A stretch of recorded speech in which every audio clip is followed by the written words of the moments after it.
తెలంగాణ గుండె ధైర్యమే కేసీఆర్. ఆయన సందర్భానుసారంగా మాట్లాడతారు. ముఖ్యమంత్రి ఇప్పటికీ ప్రతిపక్షంలో ఉన్నట్టే భావిస్తున్నారు. 500 రోజులు గడిచిన హామీల అమలుపై మేము మాట్లాడొద్దా? విషయం ఏంటంటే రేవంత్ రెడ్డి గారికి ఉన్నటువంటి ఇంకో మైనస్ ఏంటంటే ప్రతిపక్షంలో ఉన్నటువంటి టైంలో చేసినటువంటి వ్యాఖ్యల నుంచి ప్రభుత్వం ప్రజల నుంచి కొంత యాక్సెప్టెన్స్ దొరుకుతుంది. సేమ్ పాలకుడిగా మారిన తర్వాత కూడా అవే మాటలు మాట్లాడితే ప్రజల నుంచి వ్యతిరేకత వస్తుంది. చాలా మైనస్లు ఉన్నాయి. ఆ మైనస్ల కారణంగానే ఆయన దెబ్బతిన్నాడు.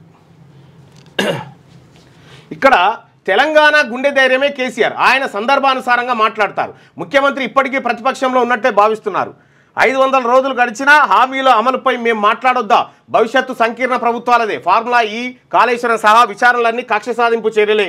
ఈనాడుతో ముఖాముఖిలో కేటీఆర్. ఇక్కడ తెలంగాణ గుండె ధైర్యమే కేసీఆర్ అనేటువంటి మాట చెప్తా ఉన్నారు. తెలంగాణ గుండె ధైర్యమే కాదు, తెలంగాణకు గుదిబండనే కేసీఆర్గా తయారైన. తెలంగాణకు గుదిబండగా తయారైపోయి తెలంగాణను వికసించిన తెలంగాణను కకావికలం చేసిన దాంట్లో మా కాక కూడా ఒక ఆయన. కాకపోతే కల్వకుంట్ల కుటుంబానికి గుండె ధైర్యం మాత్రం అది మీ కుటుంబానికి గుండె ధైర్యం కావచ్చు.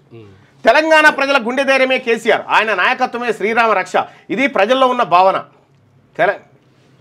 తెలంగాణ భవిష్యత్తును ఉజ్వలంగా మార్చాలనేది కేసీఆర్ సంకల్పం.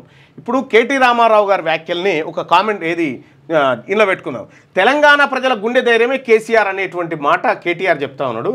నిజంగా ప్రజలారా, కేసీఆర్ మీ గుండె ధైర్యమా గుండె భారమా చెప్పురి. పోల్లో చెప్పేసేది. పోల్లో ఒక మాట చెప్పుకుందాం.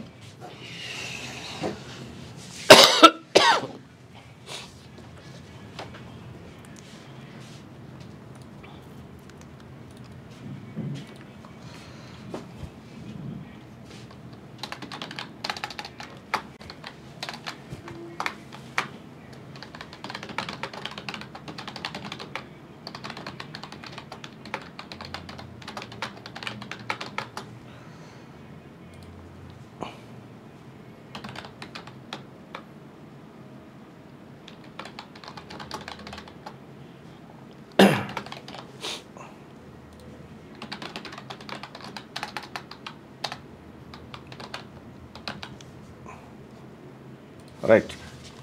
ఈ పోల్లో పాల్గొని మీ అభిప్రాయాన్ని తెలియజేయండి.